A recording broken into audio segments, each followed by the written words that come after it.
Hi friends, welcome to Indhu's kitchen. இன்றைக்கி நம்மளோட கிச்சனில் ரொம்ப சிம்பிளான ரொம்பவே டேஸ்டான முட்டை மசாலா எப்படி செய்கிறதுன்னு பார்க்கலாம். இந்த மசாலா செய்கிறதுக்காக ஃபர்ஸ்ட் நம்ம ஃப்ரெஷ்ஷான மசாலா ரெடி பண்ணிக்கணும். அதுக்காக ஒரு பேனில் 1 டீஸ்பூன் அளவு மிளகு, 1/2 டீஸ்பூன் அளவு சீரகம், 1/2 டீஸ்பூன் அளவு சோம்பு, 1 பிரியாணி இலை, 2 சின்ன சைஸ் பட்டை, 3 கிராம்பு, 2 ஏலக்காய் சேர்த்துக்கலாம். ஸ்டவ்வை லோ டு மீடியம் ஹீட்டில் வச்சுட்டு இதுலேருந்து நல்லா வாசனை வர வரைக்கும் வறுத்துக்கோங்க. இது எல்லாத்தையுமே வறுத்துட்ருக்கும் போதே இது கூட கொஞ்சமாக கருவேப்பிலை சேர்த்துட்டு அதையும் நல்லா வறுத்துக்கலாம். இப்போ இதெல்லாமே நல்லா வறுபட்டதுக்கு அப்புறமா இதை ஒரு மிக்சி ஜாருக்கு மாற்றிட்டு நல்லா ஸ்மூத்தான பவுடரை அரைச்சி எடுத்துக்கோங்க. அரைச்சி வச்சுருக்கிற இந்த பவுடர் தனியாக இருக்கட்டும். இப்போ நம்ம முட்டை மசாலா செய்கிறதுக்கு ஃபர்ஸ்ட் ஒரு பேனில் 3 டேபிள் ஸ்பூன் அளவு எண்ணெய் சேர்த்துக்கோங்க. இந்த மசாலாவுக்கு எண்ணெய் கொஞ்சம் எக்ஸ்ட்ரா சேர்த்தா தான் டேஸ்ட் நல்லாயிருக்கும். இப்போ இதில் ஒரு 2 பெரிய வெங்காயத்தை நல்லா பொடியாக கட் பண்ணிவிட்டு சேர்த்துக்கலாம். கூடவே கொஞ்சமாக கருவேப்பிலை சேர்த்துட்டு ஒரு 2 நிமிஷத்துக்கு வதக்கிக்கோங்க. வெங்காயம் ஓரளவு வதங்கினதுக்கப்புறமா இதில் 1 டீஸ்பூன் அளவு இஞ்சி பூண்டு பேஸ்ட்டு சேர்த்துட்டு இதோட பச்சை வாசனை போகிற வரைக்கும் நல்லா வதக்கி விட்டுக்கலாம். இஞ்சி பூண்டோட பச்சை வாசனை போனதுக்கப்புறமா ஒரு பெரிய சைஸ் தக்காளியை நல்லா பொடியாக கட் பண்ணிவிட்டு சேர்த்துக்கலாம்.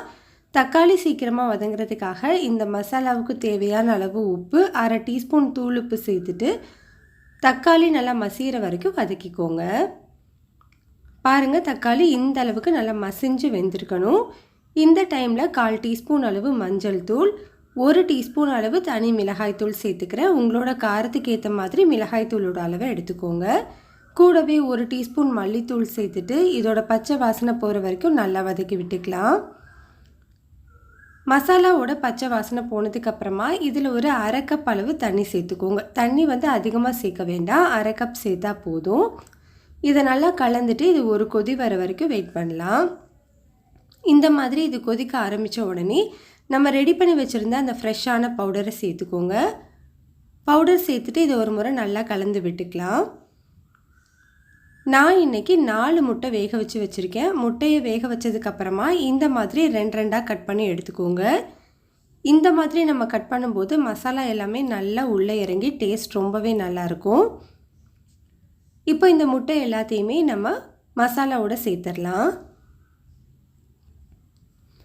முட்டை எல்லாமே வச்சதுக்கப்புறமா ஸ்டவ்வை லோ ஹீட்டில் வச்சுட்டு இதை ஒரு மூடி போட்டு ஒரு 2 நிமிஷத்துக்கு மட்டும் வேக வச்சுக்கோங்க. 2 நிமிஷத்துக்கு அப்புறமா ஓப்பன் பண்ணிவிட்டு இன்னொரு சைடு அப்படியே திருப்பி விட்டுக்கலாம்.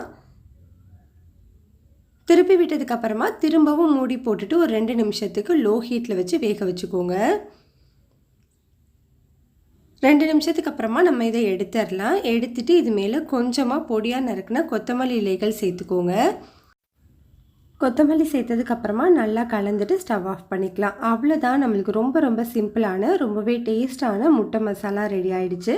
இந்த முட்டை மசாலா சாம்பார் சாதம், ரசம் சாதம், தயிர் சாதம் எல்லா வகையான வெரைட்டி ரைஸஸ் கூடவும் ரொம்பவே நல்லாயிருக்கும். பூரி சப்பாத்தியோடவும் சாதத்தில் அப்படியே போட்டு பிசைஞ்சு சாப்பிடவுமே ரொம்பவே நல்லாயிருக்கும். கண்டிப்பாக ட்ரை பண்ணி பாருங்கள். இந்த ரெசிபி உங்களுக்கு பிடிச்சிருந்ததுன்னா லைக் பண்ணுங்கள், ஷேர் பண்ணுங்கள், கமெண்ட் பண்ணுங்கள். இந்துஸ் கிச்சனை சப்ஸ்கிரைப்